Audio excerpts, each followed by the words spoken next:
Hi, everyone. Welcome to another episode of the Ask Amity Show. Today, we want to talk about debt and mortgages in probate.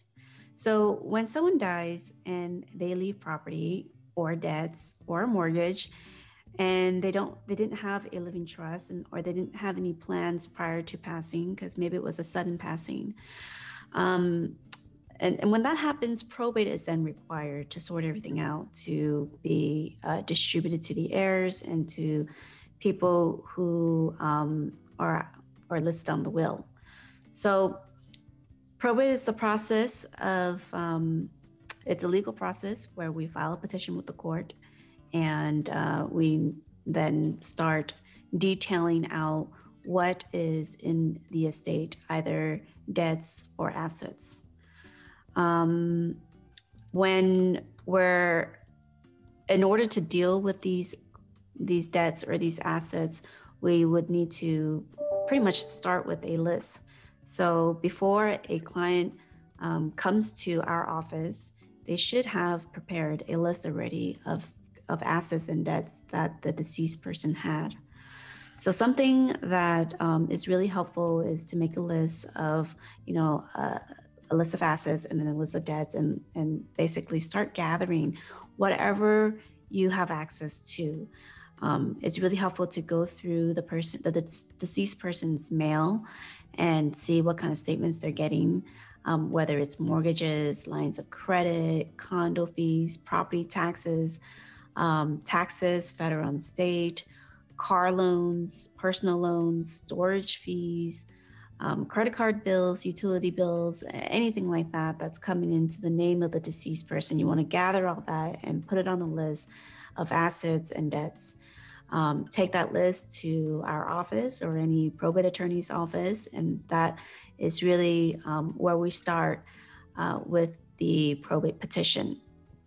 So we'll use that to open the probate petition and try to get everything sorted with the list. After that, Jen can go over the creditor period. Sure. So after a probate petition is opened through the probate court, then we start on the entire probate process, which includes publications, including certain hearing dates and appraisals of your property. And this also includes what we call a 4-month period for creditors to be able to claim against the estate. So if there is a debt, then certain creditors of the decedent can come in and file a creditor's claim against the estate. So once the estate is settled, then certain debts are to be paid and repaid to your creditors. And so this period of time is what we call the 4-month creditors period. The good thing about this is that, you don't have to worry about, once you inherit something, somehow, a year or two down the road, some creditor is going to show up and say, hey, the decedent owed them money. So generally speaking, this 4-month period is, once it's exhausted, it ends the creditor's claim period against the estate. And then another thing that, clients always ask us is, if the real property has a mortgage that's attached to it, what happens to that mortgage?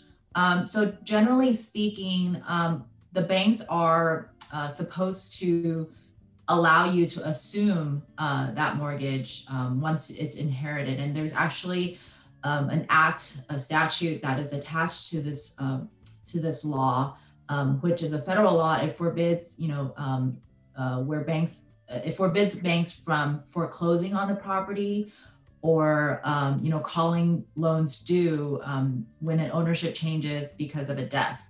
So once somebody passes and there is some sort of delinquent payment, the banks technically have to allow you to cure those defaults. And so and you can also have a period of claiming that mortgage and trying to assume that mortgage under your name if you're the beneficiary.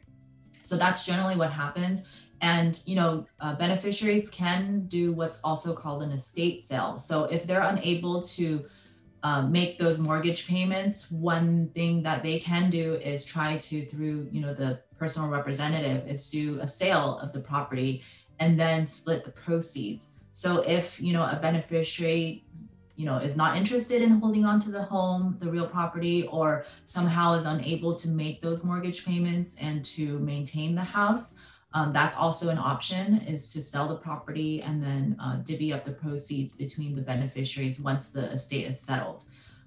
So if you guys have any further questions, you want to talk about how to, go through a probate, or if you have family or friends going through this and you need assistance, feel free to reach out to us. Cindy and I would be happy to speak to you and answer your questions. And thank you again for watching.